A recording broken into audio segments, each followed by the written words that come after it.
Assalamualaikum. Have you ever sat alone at night, phone in your hand, heart feeling empty, and wondered, am I really missing her, or am I just desperate to feel emotionally chosen again? Because here is the truth. Most divorced Muslim men are not destroyed by divorce. They are destroyed by what they do with the emptiness afterward. And that may sound harsh, because if nobody tells you this straight, your pain can become your true north. By the end of this video, you will know how to stop letting loneliness, lust, and emotional pain control your decisions after divorce. And we're going to talk about the real wound underneath temptation, why most men relapse into emotional coping, and the structure that helps you rebuild clean. Because this conversation is not for casual viewers. This is for Muslim men trying to stay obedient while affected. And there is a difference. I've seen something interesting. When people talk about divorce recovery, they usually talk about healing, moving on, self-care, finding happiness again. Fair enough, but almost nobody talks about the dangerous part. The late nights, the silent rooms, the emotional hunger, the part where you miss being emotionally chosen. And that one is real. Maybe you know what I mean.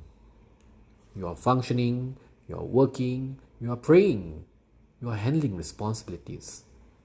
But deep inside, something feels missing. Not just a female companionship, but a feeling of being wanted, being chosen, being emotionally safe with someone. And that is where many men become vulnerable. Not because they are weak, but because wounded men often mistake pain for permission. And that is where devil starts negotiating. Just scroll your phone, just check, just message, just one more video. Hey, you deserve relief after all the hard work. Let me ask you something. How many disasters in a man's life started with the words, alright, just this once, that's all. That whisper is rarely about pleasure. It is usually about anesthesia. And there is a difference, because most haram coping is not actually about desire. It is escape. Escape from loneliness, rejection, grief. Escape from the feeling that your future collapsed. And I learned this the hard way. There were moments after divorce where the silence felt heavier than I expected. You see happy couples, families together, people emotionally connected. And meanwhile, you are carrying your own thoughts alone. And sometimes the real ache is not sexual. It is emotional. You miss being emotionally chosen. That feeling can shake a man. And if you are not careful, you start dopamine chasing, scrolling, fantasy, attention seeking, looking for emotional comfort in places that cannot carry your pain. And here is the part nobody likes hearing.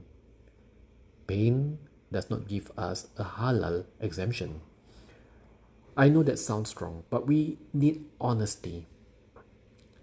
Watching videos that is aging you closer to haram does not fix loneliness. Secret conversations do not fix abandonment. Revenge does not fix grief. Overspending does not fix emptiness. Look, the price is always higher than advertised, and this is where I want to open something uncomfortable. What if the temptation is not the real problem? What if the real problem is that we are treating the wrong wound? Think about that. Because once I started naming the pain honestly, things changed. From I need distraction into I actually miss emotional closeness. It's not I need dopamine. It's actually I feel emotionally unseen. That brutal honesty is important. Because once you name the wound, you stop prescribing poison for the wrong disease. And this is where structure enters. Because a lonely man with unlimited internet at midnight is not free. He is exposed. So I stopped trusting mood and start trusting systems. Putting my phone away after Isha prayers. No endless scrolling, no emotional wandering online, no negotiating with whispers, because understand this, my brother. The first whisper in your head, in your heart, oh boy, that's the battlefield, not the last one. The battle is usually lost at just check. And when the urge hits, I stopped trying to win the whole night. I got sucked in. That changed everything. You do not need to win forever. Win the battle just for 10 minutes. That's it. I wish I could remind myself to say, A'udhu billahi minash shaitanir rajim. Oh Allah, I seek refuge with you from the shaitan. Stand up. Change location. Take ablution. Pray if possible. Move your body. Anything. Because urges behave like waves. They scream like they are permanent, but most of the time, they peak and they pass. Now, here's another truth. Many of you here, yes, be patient, and secretly feel frustrated.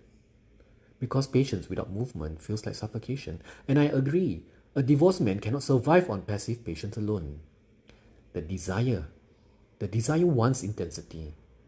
So give it halal intensity. Train hard, live heavy, take a long walk, read a good book, build something, study, create, serve, learn, and then make dua like a man asking Allah for rescue, not performing ritual. And this part matters. Do not come to Allah pretending you're strong. Come on, be honest. Oh Allah, I feel empty. Do not let me feel this emptiness with what displeases you, oh Allah. That is not weakness. That is spiritual intelligence. And here's the one open question I want sitting in your chest tonight. Just one question. What kind of man are you becoming when nobody's watching? What kind of man are you becoming when nobody's watching? Because real rebuilding is invisible first. Nobody applauds you for closing the app. Nobody is going to celebrate you for refusing to reply the toxic messages. And nobody is seeing the private battle between you and yourself. But Allah sees. And something powerful happens.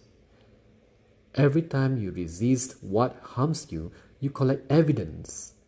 Evidence of discipline, taqwa. That pain no longer owns you. And that invisible authority, inshallah, it shows later in your eyes, your voice, your worship, your leadership, your future relationships, your self-respect. This is why I say something many people disagree with. Emptiness is not the enemy. Unsupervised emptiness is. And if you leave it empty, something else will fill it. So fill it first. First thing in the morning, upon waking up and doing your Fajr prayers. Do it with Allah. After that, do some movement. Still keep your handphone away. Before the devil volunteers, let me leave you with this. Masculine Islamic standard is not, I never feel lust. The standard is, I do not lust, become my master.